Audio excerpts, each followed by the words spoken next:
How many PACs are we going to start to get money in the money out of politics? We have been. How about one that pays Brianna Wu 5 figures for to doing deny a genocide to post on Twitter? If you think we're mean. What's going on, you guys? Today we have more drama between the Majority Report and TYT. Emma Vigeland is again spinning the block on Ana Kasparian as well as her co-host Matt. They are, fully exposing Ana Kasparian and TYT for their lies and corruption. Let's get into it. We, 2 years ago, put a video up. The original title of that video was Ana Kasparian is not transphobic, where we tried to talk about the birthing person bullshit in a way that was constructive and could kind of maybe lead in a proper direction. She didn't listen to any of that, and instead got mad that somebody said that we were treating her with kid gloves. Because the truth was, we have been.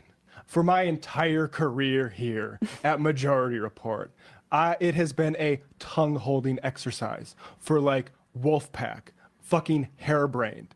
How many packs are we going to start to get money in the... Yeah, dude, and Matt also, shout out to Matt, because he went on a tear on Twitter the other night after Emma got, I don't know. Smeared. Yeah, that's the perfect way to put it, by Ana Kasparian, and just like relentlessly attacked.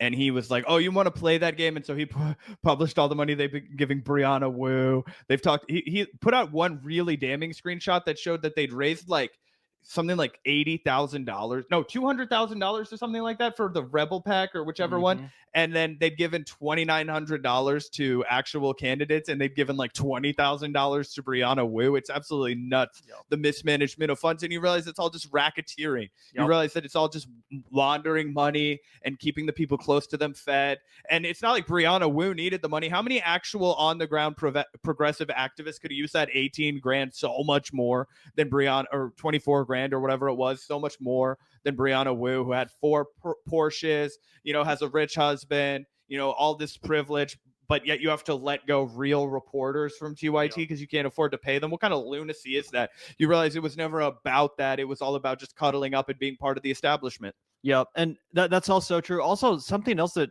I forget who it was, but someone brought this up on Twitter, maybe even in our own comment section, I forget, but they mentioned like they're now calling their studio the Poly Market Studio. But this commenter was remembering when TYT raised money from their audience to build that studio and said, hey guys, let's build a studio together. This will be the So right here again, we have more lies and corruption from TYT. As the Vanguard is saying, Matt even went on Twitter and started airing out all the dirty laundry. Now we have all of the dirty laundry with TYT, where they are, racketeering, they are mismanagement of funds. They even said, hey guys, for their studio, we're doing a fundraiser, we're getting the funds for this studio, and now we see it's not even, they're getting money from Peter Thiel. This is money from, if you don't know, Poly Market Studios, that's Peter Thiel is paying for TYT. There is nothing that's going on that seems of upright moral standing with TYT, and now it's really crumbling right in front of our eyes.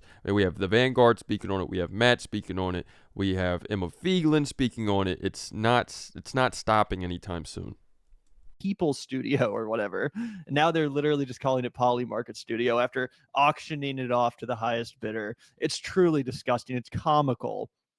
But yeah, let's wait really quickly, Gavin, just to underscore that point for everyone. Gavin's not making this up. Oh, here, let me put it in a different window so I can share it for you guys.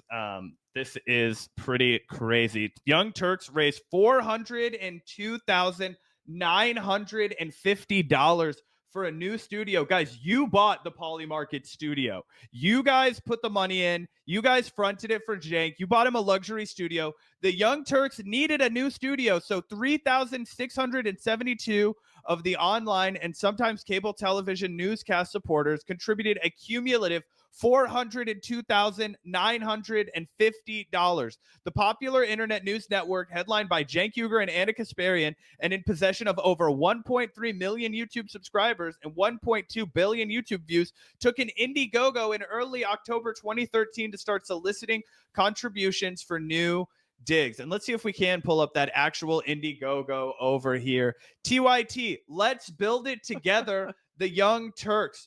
Oh my goodness, Gavin. Great memory, and thank you to that chatter. For my entire career here at Majority Report, it has been a tongue-holding exercise for like Wolfpack, fucking harebrained. How many packs are we going to start to get money in the money out of politics? We have been. How about one that pays Brianna Wu 5 figures for To doing deny a genocide. to post on Twitter? If you think we're mean, you need to understand that actually that has been charitable.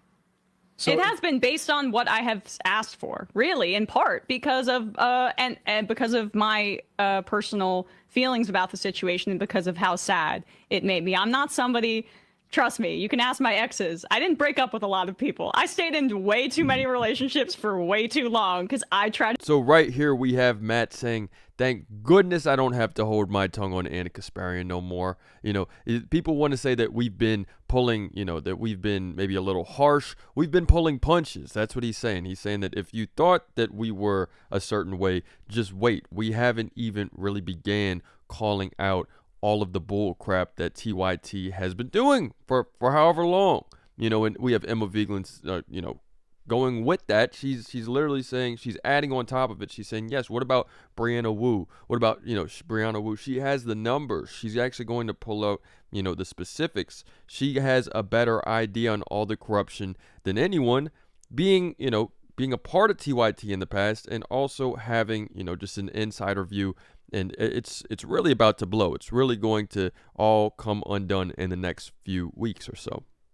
To make things work for quite a while. That's not what happened here. So Also, I just think that's a really wholesome thing from Emma right there. She's like clearly somebody who believes in other people, right? Like, what's the translation of that? That's not like really self-deprecating, right? It means that she believes in the best in people. It means that she wants to have faith in the people around her to be good. That's what leads people to progressive politics, right?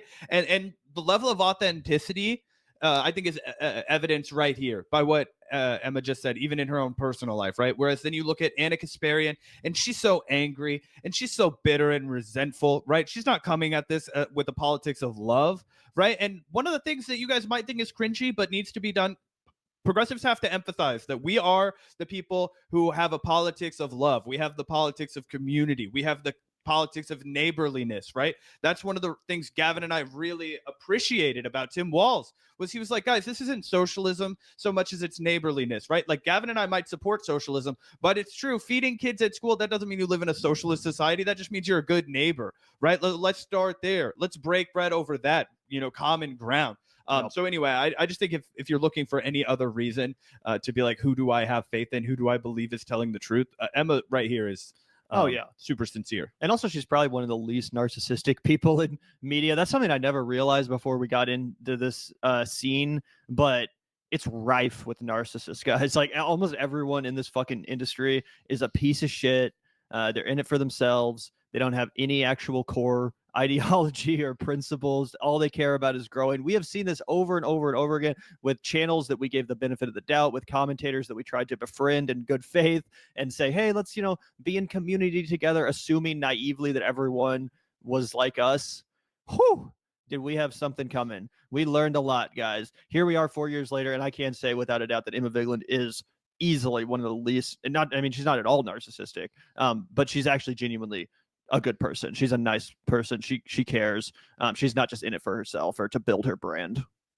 for us, I have plenty of wonderful friends in my personal life. I know you do as well, Matt. I don't need to put my personal relationships ahead of my professional integrity, even though. So there we have it, guys. We even have the Vanguard really making a really good point as far as, you know, the narcissism that is prevalent in the journalist media, whether it is on the right or the left for that matter. It's sort of just pervasive throughout it all. And, you know, we have Emma Vigeland. She's not really, you could see that it almost hurts her whenever Matt says, you know, if you think we're mean. She almost gets a little bit self-conscious about it. She's like, am I being mean? Am I, you know, she doesn't even want to do this. She doesn't really want the drama.